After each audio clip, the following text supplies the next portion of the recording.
Good evening, Graham Rawlins with our midweek edition of News Geelong. Local footy and netball provides our communities with the opportunity of enjoying their sport in a good family environment and well-presented facilities. The big question around AFL football circles is you can take the boy out of Torquay, but can you take Torquay out of the boy? The Travis Boak saga continues. From the world of Geelong sport, Mitch Scoop Cleary brings you the latest sports news, while from the weather world we'll present you the Geelong and Surf Coast area weather forecast expected over the next 6 days. We see Donna Franchisi on the GDFL netball show each Saturday morning at 8 a.m. But on Saturday afternoon, News Geelong paid a surprise visit to see the real Anarchy Princess working the lines at the Thompson netball courts with her favourite friend, Grubby, the plucked duck. The princess from Anarchy, Donna, the leading lady on our Geelong and District Football League netball show, and her dear friend Grubby. A great day out here at Thompson. Yes, it's actually not too bad. I was expecting the rain, but it's held off and it's great weather at the moment. Now, Donna, what's your background in netball? We know you're on the netball show, but give us a little bit of a background. Our viewers would like a little bit of, this is your life. I've got a long life. I've got a very long life. Started at the school age of, 10, 11, 12, and just played right through, been here and there, all over the centres and tournaments in Geelong, and yeah, having a rest this year actually. Getting a bit old now. The level of GDFL netball on a more serious side, when we look at GFL and Ballerine netball, it's great to see the level of competitiveness across all of the leagues and all of the girls, and particularly the increasing number of girls that are playing the game.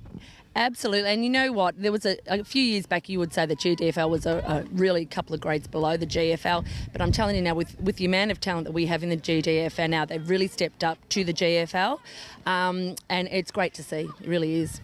And it's a credit to a club like Anarchy out there in the Brisbane Ranges to be able to attract the netballers out there to play the great game. Oh, Brisbane Rangers? Oh, I thought it would have been the Yuyangs Rangers, just quietly. No, Brisbane Rangers. Brisbane Rangers. You make it sound like we're far and far away, but we're not out there at Anarchy. It's a good little community out there. We have fun out there, and the girls are really close-knit, and it's a good club. But the irony, you're coached by two males. Well, you know what? It's just the thing that we women, we do know it all. We just like to make them think that they know everything, but we let them have their say. And Terry Corrie, of course, is a well-known name, represented Australia in men's netball. Absolutely, he did. Apparently he was a very good player back in his day too. On the court? And off, so that I've heard. I don't know. Have you got some rumours there? Birdie's the one that plays off the court. Birdie, sorry. Must be Birdie. And the A-grade girls, where do you sit on the ladder? We're about 7th at the moment. It's going to boil down to the last, we're up to the 5th last game, so the last few rounds it's going to be really decisive. We're hoping for a really good win today, boost our percentage, and hopefully we'll be up in the 5. And finally, who's the side to beat for the flag? Us, Anarchy. No, I'm joking. Well, it's got to be Winch, doesn't it? Thank you, Donna. Definitely Anarchy royalty. An afternoon at local footy with the Mayor of the City of Greater Geelong is an invigorating experience, as News Geelong found out on Saturday at Godfrey Street, the oval with the tallest goal and point post in local football. An afternoon at local football in the Geelong and District Football League. We were at Mitchell Reserve, formerly known as Godfrey Street. Thompson are playing Anarchy, and the number one ticket holder for the Geelong and District Football League and the Thompson Footy Club joins us, John Mitchell.